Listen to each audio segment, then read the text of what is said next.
Hello guys, ఈ మధ్య కాలంలో మనం కానీ చూసుకున్నట్లయితే ఒక యాక్టర్ అసలు మనకు కనిపించడమే లేదనమాట. సో సినిమాస్లో లేడు, అట్లీస్ట్ సీరియల్ అయినా కనిపిస్తాడంటే సీరియల్లోనూ కనిపించలేదు. సరే సినిమాలో సీరియల్లో లేకపోయినా అట్లీస్ట్ సోషల్ మీడియాలోనే యాక్టివ్గా ఉంటారు, ఎందుకంటే ఒక యాక్టర్ కాబట్టి. బట్ ఈ యాక్టర్ విషయానికి వచ్చేసరికి ఏంటంటే అసలు అడ్రస్సే లేడనమాట. సోషల్ మీడియాస్లో లేడు, మూవీస్లో లేడు, అసలు బయట ఎక్కడ కూడా అతని గురించి పేరు కూడా బయటకు రావట్లేదు. సో ఇంతకీ ఎవరు యాక్టర్ అంటే ఇంకెవరు, మన సంపూర్ణేష్ బాబు. సో పేరు చెప్పిన వెంటనే కాస్త స్మైల్ వస్తున్నాయి కదా, so that is the character talent అనమాట. సో ఎవరినైనా సరే ఈజీగా పేరు చెప్పంగానే నవ్వు వచ్చేస్తుంది. ఇక మనిషి యాక్టింగ్ చూస్తే వీరగా పిచ్చగా నవ్వుకోవచ్చు అనమాట. సో సంపూర్ణేష్ బాబు విషయం మనం చూసుకున్నట్లయితే ఈ మధ్యకాలంలో అస్సలు ఇండస్ట్రీలోనే లేడనమాట. అంటే అసలు అతని పని అతను చేసుకుంటూ ఉన్నాడు. సో బేసికల్గా మనం కానీ చూసుకున్నట్లయితే సంపూర్ణేష్ బాబుది సిద్దిపేట అనమాట. సో అతను అక్కడ వృత్తి ప్రకారం స్వర్ణకారుడుగా వృత్తి చేసుకుంటా ఉన్నాడు. సో ప్రెసిడెంట్ ఆ పని చేసుకుంటూ ఆయన ఊర్లోనే ఉన్నాడు అని చెప్పి టాక్ అయితే వినిపిస్తోంది.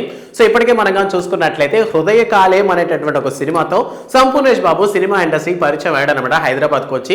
సో స్టార్టింగ్ డేస్లో ఆయన పడినటువంటి స్ట్రగుల్స్ అన్ని చూసి అదే టైంలో ఆయనతో పాటు ఆయన స్ట్రగుల్స్తో పాటు అలాంటి స్ట్రగులే పడుతున్నటువంటి సాయి రాజేష్ డైరెక్షన్లో ఇటువంటి ఒక సినిమాని తీయడం జరిగింది అనమాట, హృదయ కాలేయం లాంటిది.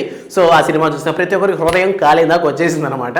సో మొత్తానికి ఒక కామెడీ ఎంటర్టైన్మెంట్ని అందించాడు. సో చూసిన వాళ్ళందరూ కాస్త ఎగతాళిగా సర్కాస్టిక్గా అనిపించినప్పటికీ కూడాను కాస్త ఎంటర్టైన్ అయితే అయ్యారనమాట. అండ్ దాని తర్వాతనే కొబ్బరి మట్ట లాంటి సినిమా తీసేసి ఒక సొసైటీ ఓరియంటెడ్ మెసేజ్ టైప్లో ఇద్దాం అనుకున్నారు, బట్ అది కూడా కాస్త కామెడీగా అయింది.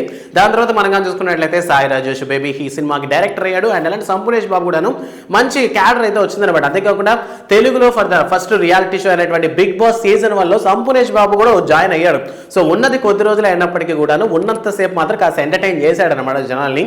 సో మనకి కోటా శ్రీనివాసరావు గారు చెప్పినట్టు బేసికల్గా కూడాను మనిషికి ఎంత టాలెంట్ ఉన్నా ఆవగింజంత అదృష్టం ఉండాలి అంటారు కదా, లైక్ ఆ విధంగానే చూసుకున్నట్లయితే కాస్త అదృష్టంతో పైకి వచ్చినటువంటి సంపూర్ణేష్ బాబు దాని తర్వాత ఎందుకు అవకాశాలు రాలేదు.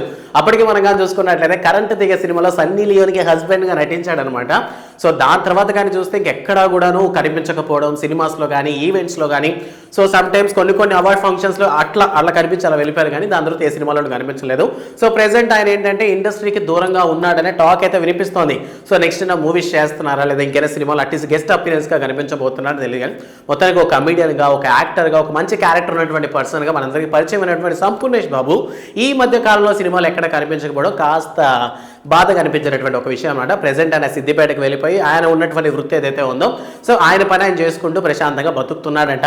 సో మళ్ళీ సంపూర్ణేష్ బాబు గారిని థియేటర్లో చూడాలని ఎంతమంది అనుకుంటున్నారనే విషయాన్ని కామెంట్ సెక్షన్లో మాతో పంచుకోండి.